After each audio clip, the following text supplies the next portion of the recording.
Hey, what's going on, y'all? So real quick, man, I just want to do a quick little video about what Dr. Bryant was talking about last night. The lady, with the relationship advice, she was on Club Shay the other day, I think yesterday or something like that. So I looked at it, I was like, she always has some good insight on relationships. But, like I always say, and what people in the truth know, that when it comes to people giving relationship advice, one thing we always look at, are they married, for one? You know what I'm saying? And the second thing is, do they go by the scriptures? Because the scriptures is the blueprint for a perfect marriage, the blueprint for getting your marriage back in order, the blueprint for fixing the things in a marriage that might be failing. So, you know what I'm saying? The Bible is the blueprint. So let's look at what she said real quick, and we're gonna deal with it. And I'm gonna show you where she kind of went off. Like I said, the sister got some good insight on what it means to, really be married, but at the same time, she sounds ungrateful for having this wonderful husband who's providing and taking care of her. She's a little because that misguided. is most women's dream, right? But there are other women like myself, right, and probably her too, from what she said, that their dreams are not limited to a position of a wife or a mother. And so today, what she said, a lot of women, their dream is not limited to the position of wife or mother. Now, your position that you dream about is that high office position that's under the so-called white man, under Esau. But your dream position is not under your husband, the black man, the leader of the community, the leader of your house. That's not your favorite position, is to be the wife of your husband and the mother of your children. That should be the most grateful and the most appreciated position. And don't come at me saying that you're not, she's not saying that she's not ungrateful for being a wife or a mother. You know what I'm saying? I know that part, but what I'm saying is, being a wife and a mother trumps being the CEO of a company. Being a wife and a mother trumps being a black woman leader for a community.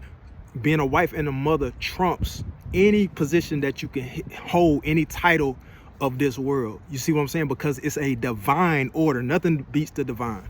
Let's keep looking at it. is being this person's wife. And where I do understand her is that I told God early on in my years, I said, God, I would love to marry a man of affluence and a man who does well, but I don't want to be known as, let's just say, Shannon's wife. Okay, I want to be known as, like, this is Shannon Sharp, and Now, I get what she's saying. She wants to have her own identity. Nothing wrong with that.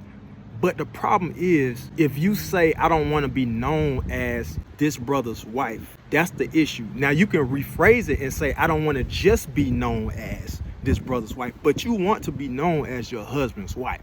That's where your name comes from. Your household name comes from your husband. Your glory comes from your husband. His reputation is your reputation. That's why you're one flesh. Let's continue. Bryant hyphenated Sharp. you gonna keep your last? Oh, so you gonna hyphenate the last? Okay. Shannon, like, you gonna hyphenate the last name, because it should show you that there's a problem right there in the marriage, that now we're becoming individuals instead of one flesh like Christ. So why does she want to hyphenate it? All right, let's get off of that.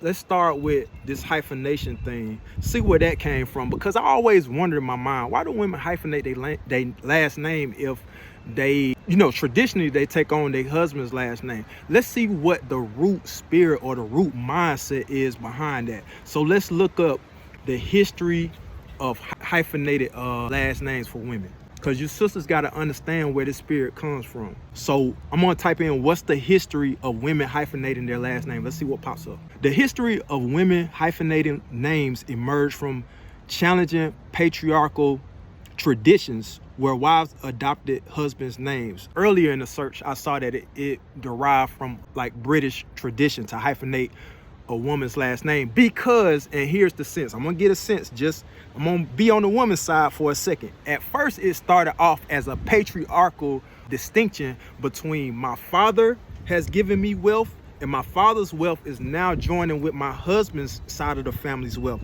It was supposed to be a hyphenation to show you that the wealth of the daughter's father is given to her and her husband, and it combines with the wealth of the husband and his